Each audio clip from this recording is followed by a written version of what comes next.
Selamat pagi, kita lanjutkan lagi materi terkait dengan greedy untuk bagian yang kedua ini. Pada bagian yang kedua ini saya akan memberikan salah satu contoh dari penerapan algoritma greedy yang kita coba terapkan strategi greedy-nya ini pada masalah dari graph. Nah, dalam hal ini khususnya terkait dengan minimal spanning tree. Nah, mungkin sebelum masuk ke bagaimana kita menerapkan algoritma greedy di minimal spanning tree, mungkin perlu saya refresh kembali mungkin mengenai apa yang dimaksud dengan spanning tree. Jadi kalau kita tahu di teori graph itu ada satu bentuk khusus dari graph, yaitu yang biasa disebut dengan tree. Mungkin masih ingat apa kira-kira definisi dari tree pada suatu graph? Ya, jadi suatu tree itu adalah suatu graf yang tidak mengandung siklis atau siklus. Jadi artinya tidak membentuk graf yang tertutup. Jadi artinya tidak mengandung siklis. Nah, di sini spanning tree ini adalah juga bagian dari tree, tetapi kemudian tree tersebut diberi bobot. Nah, masalah minimal spanning tree itu adalah bagaimana kita membentuk spanning tree tapi memiliki bobot yang paling rendah. Jadi mungkin kalau kita lihat di sini ada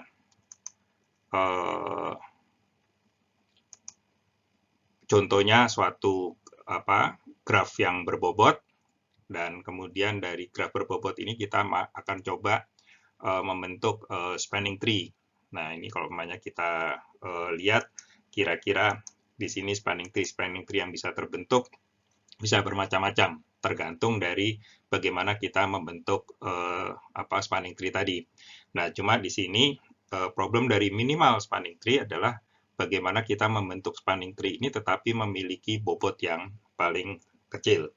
Kalau dibanding dari tiga contoh yang ada di sini, maka spanning tree yang dari tree kedua ini adalah yang memiliki bobot yang paling kecil.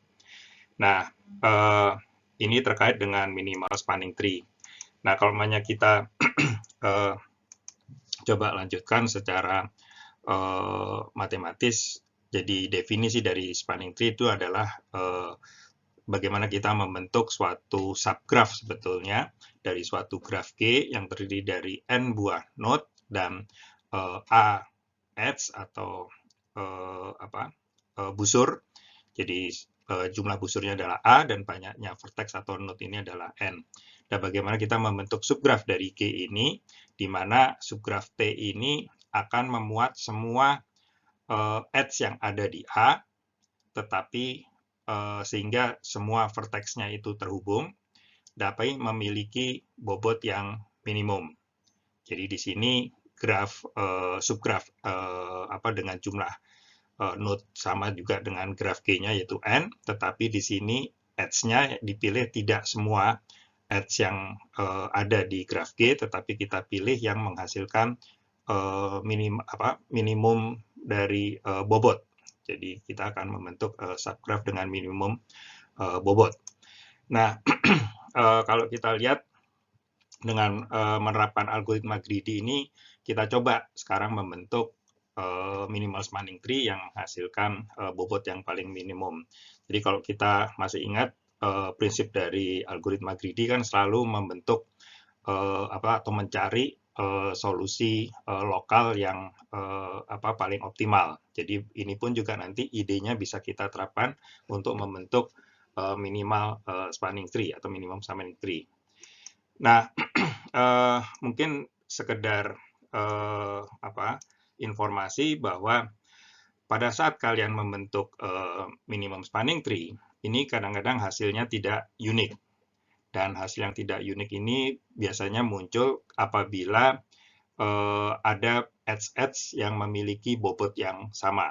Jadi di sini kalau namanya ada 2 atau 3 edge yang memiliki bobot yang sama, maka hasil spanning tree-nya bisa sama atau istilahnya tidak unik.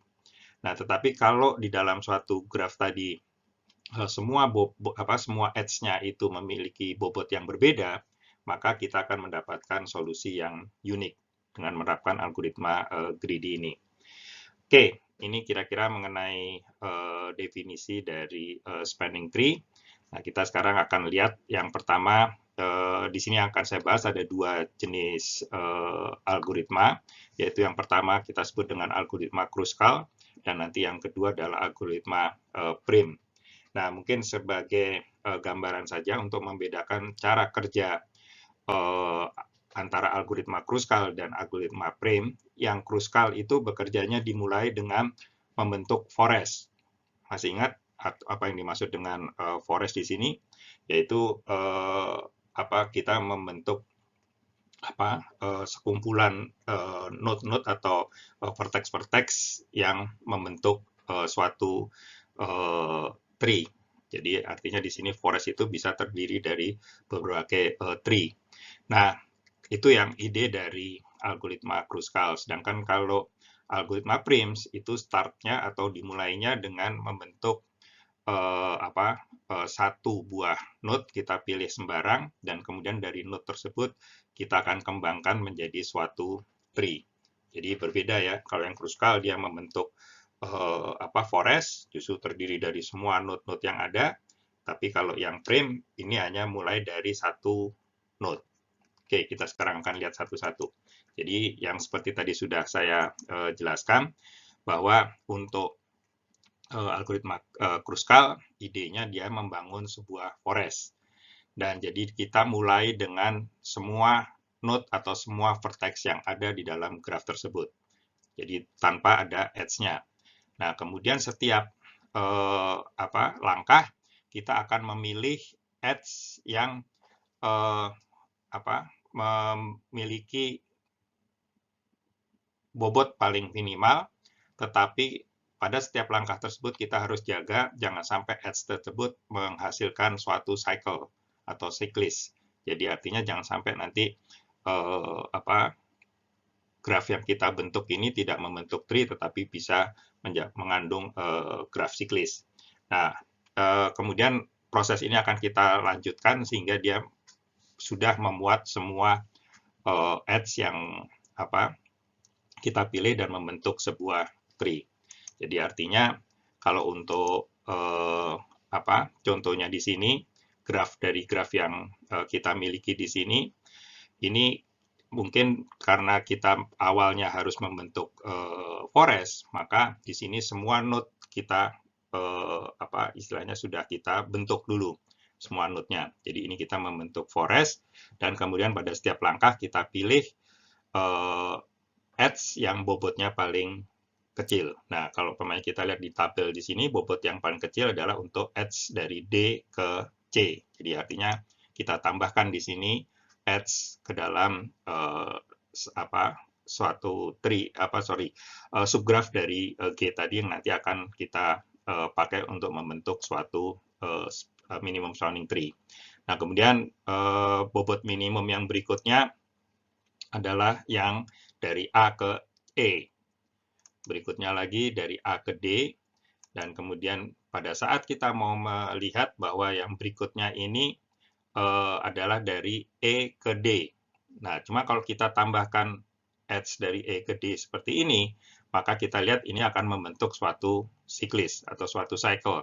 Oleh sebab itu, edge dari E ke D tidak kita ambil, tapi kita lanjutkan ke edge yang berikutnya, yaitu B ke C, dan yang terakhir, dari A ke B ini sebetulnya juga minimum yang berikutnya, tetapi kalau kita ambil akan membentuk suatu cycle. Sehingga nanti akhirnya kita bisa skip dan kita ambil yang terakhir adalah ke B dan ke D. Tapi B, D pun juga akan membentuk cycle. Sehingga inilah hasil yang terakhir ini yang membentuk minimum spanning tree. Nah, ini mungkin kalian bisa hitung kira-kira berapa nih bobot dari tree tersebut. Jadi kalau di total ini kan 3 tambah 5, 8, tambah 2, 10, dan tambah 9, jadi 19 bobot minimumnya. Oke, itu ide dari cara membentuk minimum spanning tree. Ya, ini ada langkah-langkahnya. Saya minta kalian nanti coba lihat atau baca dulu, dan kemudian coba diikuti apakah benar tadi yang sudah kita lakukan di contoh sebelumnya ini mengikuti langkah-langkah ini. Dan berikut ini adalah algoritmanya. Dan yang berikutnya ini terkait dengan contoh mungkin yang lebih complicated.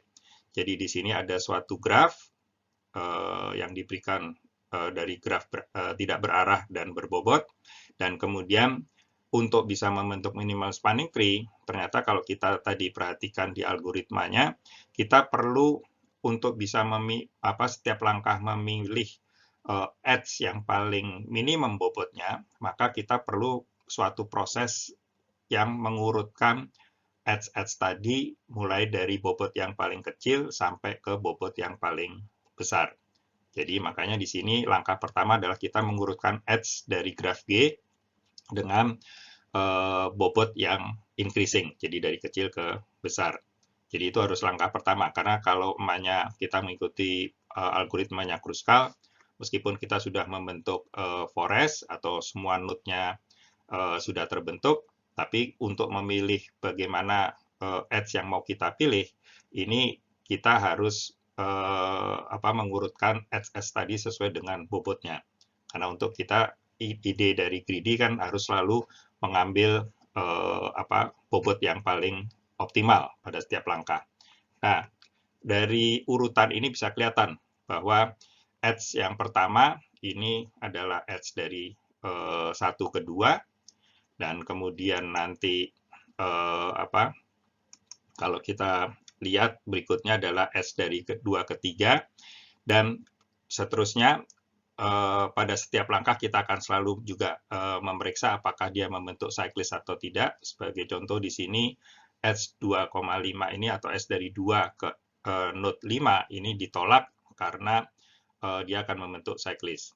Dan kita bisa lihat dalam setiap proses awalnya kita memiliki suatu forest, yaitu di sini adalah himpunan dari node-node yang saling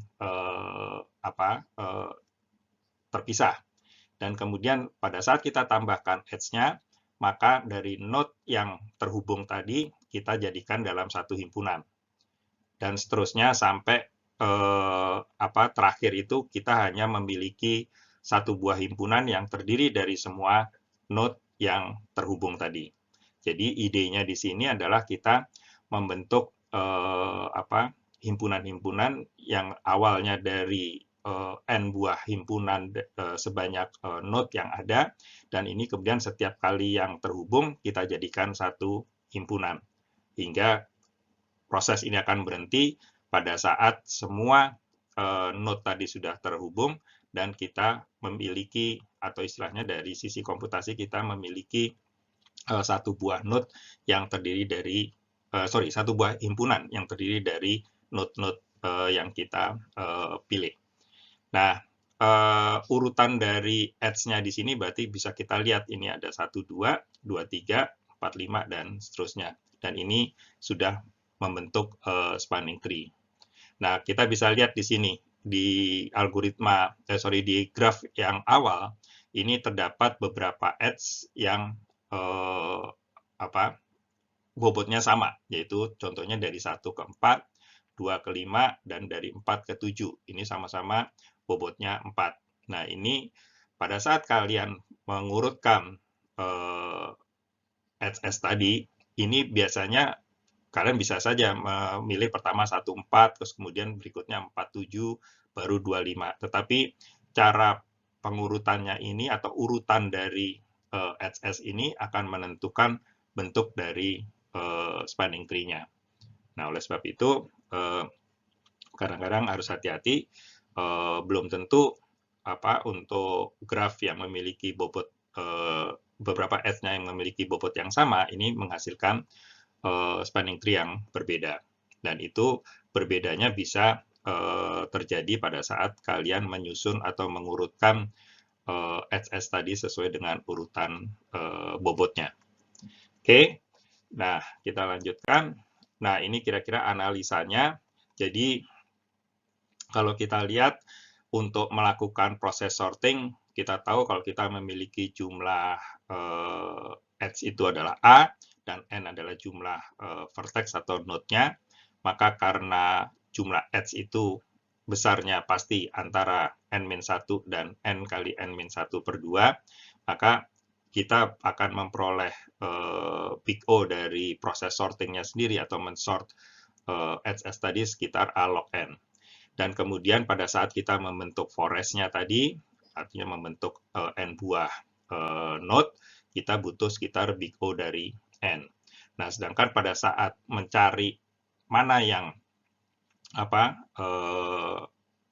edge yang paling minimum yang kita ambil dan kemudian menggabungkan dua node yang terhubung oleh edge tersebut, kita butuh sekitar waktunya itu log star dari N, di mana log star ini artinya proses multiplikatif dari log N seperti ini. Jadi log N ini kita notasikan dengan log star N. Nah, secara total kita bisa katakan bahwa proses find dan merge di algoritma Kruskal itu butuh sekitar seperti ini. Jadi 2A plus N-1 kali log M.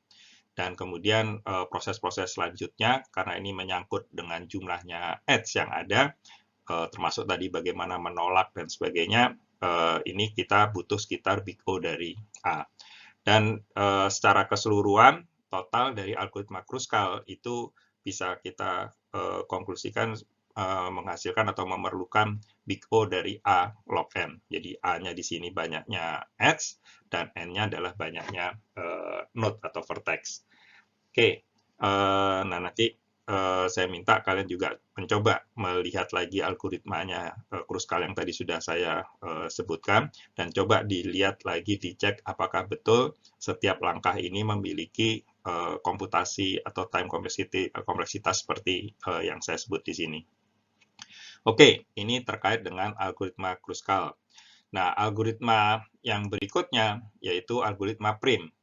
Nah, tadi saya sudah sempat sampaikan bahwa berbeda dari algoritma Kruskal, kalau algoritma prim ini idenya adalah dia membangun suatu tree dengan mulai memilih sembarang node. Jadi di sini kalau kita lihat, kita akan menumbuhkan atau istilah membangun suatu tree, yaitu start dengan memilih sembarang vertex atau sembarang node R yang kita akan jadikan dia sebagai root atau akar dari pohon tadi. Nah, kemudian selanjutnya adalah kita memilih edge yang keluar dari akar ini atau dari node yang kita pilih pertama ini yang memiliki bobot paling minimum. Dan ini kemudian nanti kita akan ulangi terus sampai kita membentuk sebuah tree. Nah, jadi di sini idenya kita awalnya memilih sembarang node R, dan kemudian kita bentuk suatu himpunan S yang terdiri dari node R ini, dan kemudian di sini awalnya himpunan A itu adalah himpunan dari edge-nya, ini masih kosong. Dan nanti selanjutnya setiap kali kita memilih edge yang paling minimum yang keluar dari R ini, maka kita akan tambahkan ke dalam himpunan A ini, karena A nanti ini adalah berisi dari semua edge yang kita pilih, sehingga sehingga membentuk minimum sounding tree. Nah, proses ini akan berhenti pada saat himpunan V, yaitu adalah himpunan semua vertex dari graf semula atau graf G yang awal, itu sudah kosong, karena edge-nya sudah kita delete atau kita pilih yang masuk ke dalam S tadi. Tapi tidak semua edge yang kita akan ambil, tetapi edge yang memberikan minimum bobot. Nah, ini kira-kira mungkin akan lebih jelas kalau kita lihat dari contoh berikut. Jadi, kalau kita diberikan suatu graf seperti ini, kita start dengan memilih sembarang node yang akan menjadi akar. Jadi, sebagai contoh, di sini kita start dengan node A, dan dari node A ini kita bisa lihat bahwa selanjutnya kita harus memilih edge yang keluar dari A ini tapi memiliki bobot yang paling kecil. Nah, kalau kita lihat di sini ada edge dengan bobot 4, 9, dan 8. Nah, karena yang paling kecil adalah 4, maka kita memilih edge dari A ke B. Oleh sebab itu, kita ambil di sini A, B-nya. Dan kemudian, karena A, B ini sudah kita pilih, maka dia harus dikeluarkan dari himpunan vertex-nya tadi. Jadi di sini himpunan vertex-nya ini harus kita keluarkan. Sehingga nanti di sini ada dua dua himpunan, yaitu yang pertama adalah himpunan S terdiri dari node A dan B atau vertex A dan B, dan himpunan yang V tanpa S, yaitu isinya adalah tinggal C, D, E, F, G. Dan himpunan A adalah himpunan edge-nya, yaitu pertama kita pilih AB. Proses ini kita ulangin terus sampai nanti yang jadi berikutnya kita lihat yang keluar dari A itu ada 8, dan 4 karena sudah diambil tidak bisa lagi dipilih, tetapi yang kita harus perhatikan juga yang keluar dari B. Yang keluar dari B itu adalah 10, 8, dan 9. Nah, ini berarti kita harus memilih adalah yang berikutnya adalah dari B, D, atau A, C. Nah, ini makanya yang kita pilih kebetulan karena yang minimum itu adalah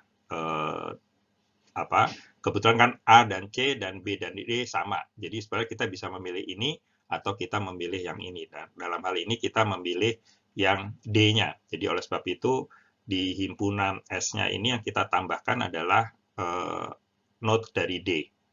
Nah, kemudian yang terhubung berarti sekarang adalah AB dan BD. Jadi kalau kita lihat gambarnya selanjutnya adalah ini.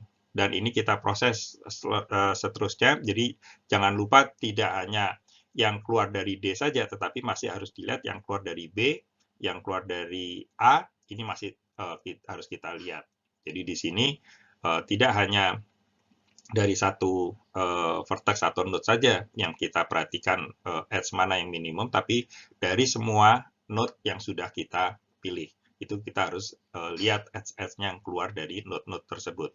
Nah, proses ini akan diulang seterusnya sampai himpunan V-nya ini atau himpunan vertex-vertexnya ini sudah kosong, artinya sudah kita ambil semua, dan kemudian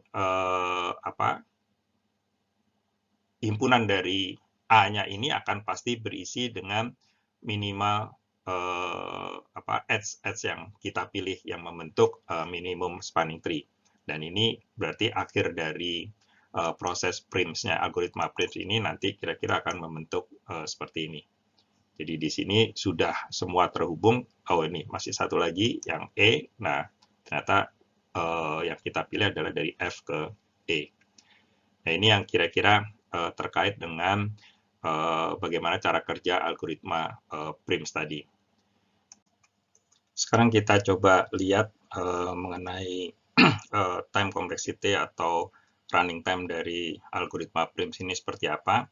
Dari kalau kita lihat di algoritma Prim's di sini, kita bisa melihat bahwa di sini ada dua buah loop sebetulnya, yaitu yang pertama adalah atau istilahnya main loop-nya itu adalah repeat yang dilakukan sebanyak n-1 kali, dan kemudian kita di sini ada dua buah for loop yang juga maksimum ini akan berjalan sebanyak big O dari n, dan sehingga total untuk algoritma Prim's ini karena repeat-nya berjalan n-1 kali dan for loop-nya juga sebanyak maksimum n, maka di sini jelas algoritma Prim's memerlukan total kompleksitas waktunya adalah big O dari n kuadrat. Dan ini kalau kita bandingkan dengan algoritma Kruskal yang hanya memerlukan big O dari A log n, maka algoritma Prim's ini harusnya bisa lebih lama daripada